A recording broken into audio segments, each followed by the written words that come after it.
La situación ¿Cómo lo está están mala, vendiendo? aquí no están vendiendo gente a comprar. ¿Qué le dicen a ustedes ellos? Aquí no está vendiendo gente, niño. Hermano, ¿en qué le afecta a ustedes No, que en todo, porque los haitianos no vienen a comprar y no hay mercado. Cuando no le dan 50 pesos de una vez. ¿Quién? están ¿Quién que viene? haciéndose los haitianos. ¿Quién que viene? Migración. ¿Migración está cobrando entonces? ¿Cobrando? Claro, Peaje, haciendo peaje, cobrándolo a los haitianos si no se lo llevan. Entonces el mercado no se está vendiendo nada entonces. está muerto. ¿Cómo tú dices, hermano? Se murió todo, aquí no hubo nada. ¿Culpa de quién? Migración. Migración se planta hasta en la puerta ahí a veces, atajar los haitianos. Los haitianos tienen que venir con hijos para que no se lo lleven. Aquí es un peaje que hay. O sea, que ellos no se lo llevan, si le dan dinero no se lo llevan. Si le pagan, no se lo llevan. Ok. Aquí es que el manoteo que Eso lo hacen los jueves nada más. los jueves. Algunos jueves vienen. Algunos jueves. Vinieron. A veces se plantan ahí arriba, no sé cómo se llama esto, en el taller ahí.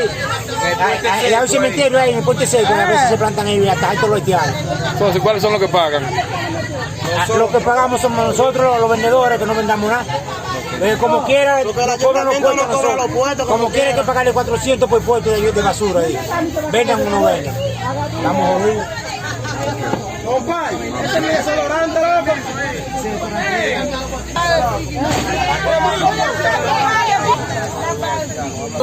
¿Quién? Aquí inmigración siempre queda libre de la puerta. ¿Qué ellos quieren? ¿Qué ellos quieren? Dejan trabajar. No deja trabajar, y a cada uno no llevarlo para allá, quiere cuarto, para sueltar uno.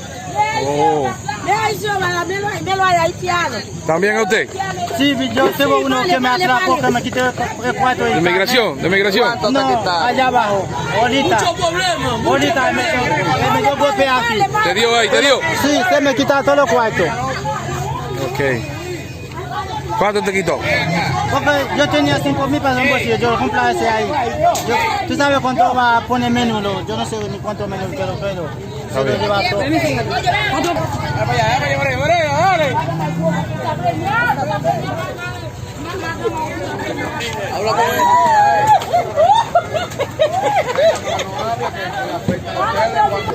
Bueno, baja un poco la venta, pero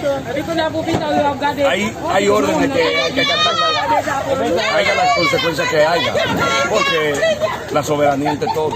Pero ellos supuestamente si le pagan lo dejan entrar, si no le pagan. Bueno, ya eso está mal de parte de quien lo haga y que esto sirva de denuncia para que llegue a oídos de la presidencia que hay militares que se dedican a hacer comercio con la situación, con la orden que el presidente emitió. ¿Y su nombre, hermano? Juan Bernardo Pérez Díaz. Muchísimas gracias. Gracias.